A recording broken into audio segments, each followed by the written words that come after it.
afternoon, everyone. My name is Chris Forrester. I'm a journalist, and it's my job to help guide you through the NDS series of perspective panels. This afternoon, we're very lucky. We've just grabbed him out of a meeting. We have Abe Peled, Executive Chairman of NDS. Abe, thank you for sparing us the time. Thank you, Chris. And I'm glad to see part of my home team here. I think it was a question of show up or not, you know. I've got a couple of questions, and I know time is very precious for us this afternoon. One of the very hot topics of this show, without doubt, is over-the-top. Everyone is talking about over-the-top OTT being either a threat to pay TV or an opportunity. How do you see it? Well, first of all, over-the-top is clearly an opportunity for pay TV operators. And those pay TV operators that will embrace it will expand their consumers' choice, which has always driven pay television. And that's why you see a third of our stand, or even more, almost half of our stand, that offers solutions for pay TV operators to embrace over-the-top, expand consumer choice, and at the same time use that same infrastructure to deliver it to other devices, not only into hybrid set-top boxes, but also into iPads and Androids and mobile phones and PCs and so on. So this is really the opportunity for pay TV operators to add to the choice of consumers, to the convenience of consumers of being able to consume the content on whatever device they want it, when they want it, and where they want it. That's all good news for the pay TV operator, but the downside, the opposite side of that penny, is that it seems to be a catalyst in the so-called cord cutting. People are no longer subscribing to pay TV. I say people, some seem to be cutting the cord.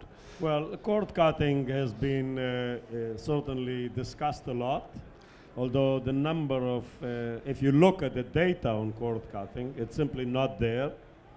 Yes, there has been a reduction in the number of people subscribing to pay TV. It is tiny from a percentage point of view, and it is clearly attributed to lower household formation in the United States. People that either don't have a house anymore, or really in the economy that can't afford it. They are not the ones that are consuming 4 hours a day by Apple TV at $2 for half an hour, because that would add up to $240 a month. Now, the other big news of the last week or two is Google. Google buying Motorola's mobility division. Do you see that having an impact on our business? Well, first of all, I always have a lot of respect for people that have $40 billion in the bank. And I've always used that strategy first when Microsoft decided to go into the pay TV business, and I had a lot of respect for it. On the other hand, if you look at how it's likely to develop, it would be interesting to look at what happened when Cisco acquired Scientific Atlanta. Have they really changed Scientific Atlanta? The answer is no. Have they gained business outside of the United States for Scientific Atlanta? The answer is no. They seem to be willing to sell Scientific Atlanta. Yeah. Now, will Google make a change in Motorola? I think it would be an uphill battle. And what exactly will happen remains to be seen. I think the other thing is that the big customers of Motorola on the pay TV side, the cable companies, I don't think see Google as friend necessarily, because Google clearly, whatever they do is about advertising and about opening up that system to anybody that they can deliver ads to. That flies in the face of the business models, not only of the content providers, but also of the cable operators. Sure. So I'm sure that they will have a lot of Motorola executives coming to reassure them that Google has no influence whatsoever in Schaumburg, Illinois. You mentioned advertising. One thing, of course, that Google has proved is that it understands targeted advertising, addressable advertising, if you like. We've just had an excellent panel 15 minutes ago looking at the problem, the challenges of targeted advertising into the home. How do you sense the impact of targeted advertising to be addressable advertising? Well, I think, first of all, obviously, television advertising, we know it works. We know that if you spend money, $10 million on an advertising campaign on TV, you're going to get results. However, television advertising hasn't changed since the beginning. It's still done the way Mad Men, it's illustrated in the episode Mad Men. And with the ubiquity of two-way systems, the ability to do better audience measurement, with the fact that the same advertisers are getting much more data from the web, etc., the world is changing. And the television world advertising will have to change. NDS has already developed audience measurement capabilities with much larger audience panels.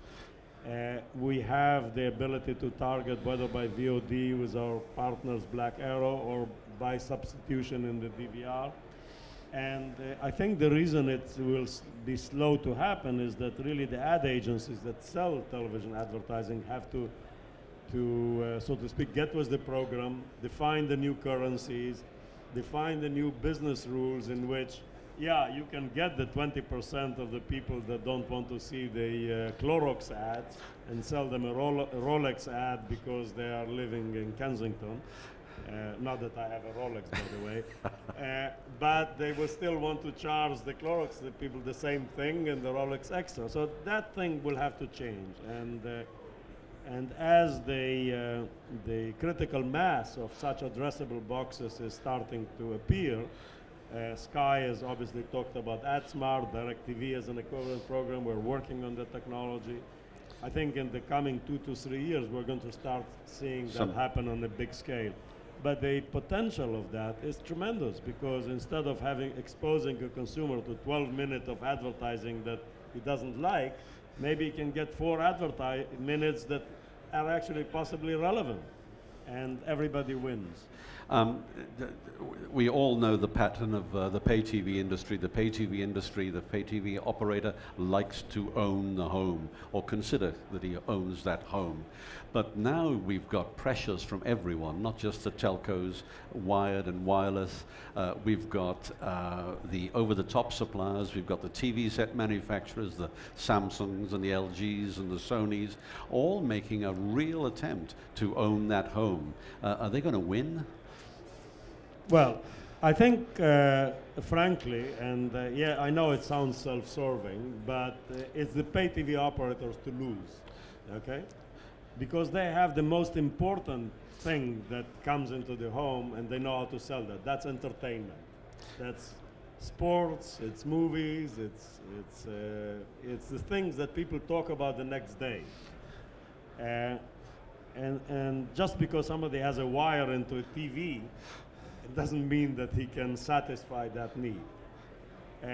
And the other reason why it's theirs to lose is because the capacity of the networks to deliver that entertainment differently than the way it's delivered today, which is the most cost-effective way by broadcast or satellite or cable, will take time. 300,000 people on Netflix consume 30% of capacity. So you can't have 30 million watching, you know, X Factor or whatever. And therefore, you know, this has to happen gradually. And at that time, all the pay TV operators we work with, not only are they defending their territory, they're going out and saying, by the way, we will also be on your mobile device and we will be on your iPad, and by the way, without paying Apple 30% on Sky Go, perfectly above board, and I think it's theirs to lose. And certainly, we at NDS are preparing all the technologies that will help them win. And if you go around the stand, that's really what it's about.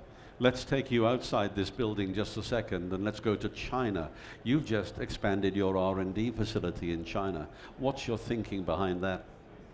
Well, my thinking behind it is relatively simple. There are 450 million households in China, of which we only have, at this point, like 25 million. So there is room to grow. They all have more money.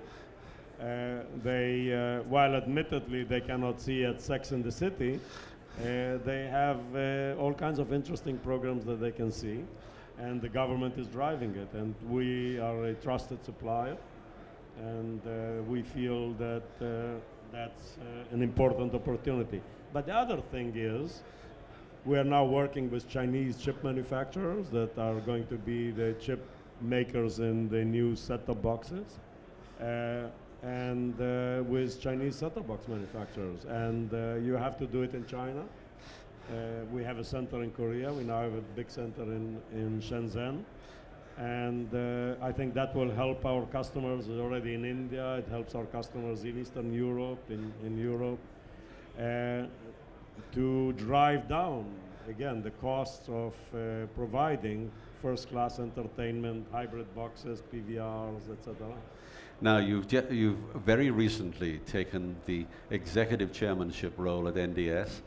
Some of us were lucky enough to meet your new CEO yesterday, Dave Harbinger. Seems a very nice guy, straight out of Central Casting, good-looking guy for the ladies in the audience. It was tough to find somebody better looking than me, but we did it.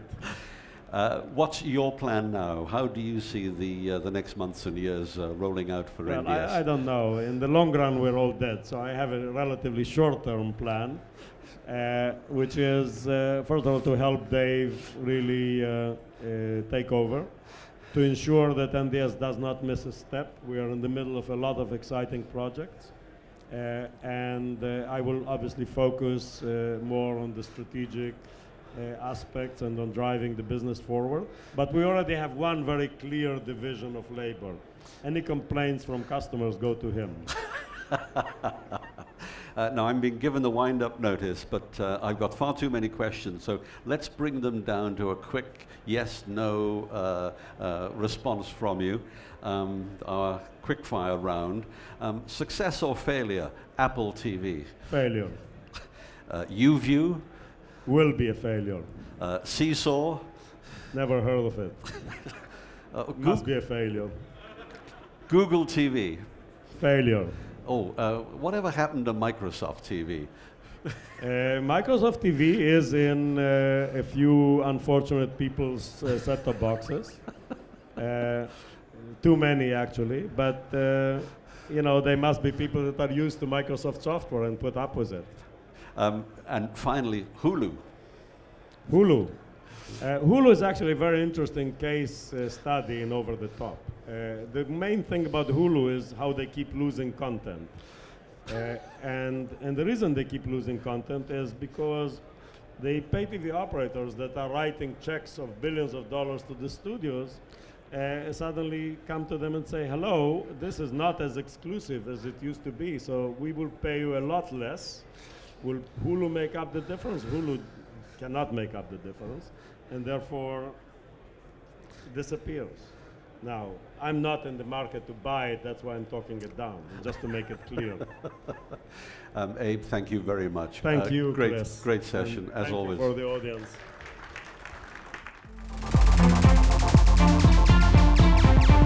audience.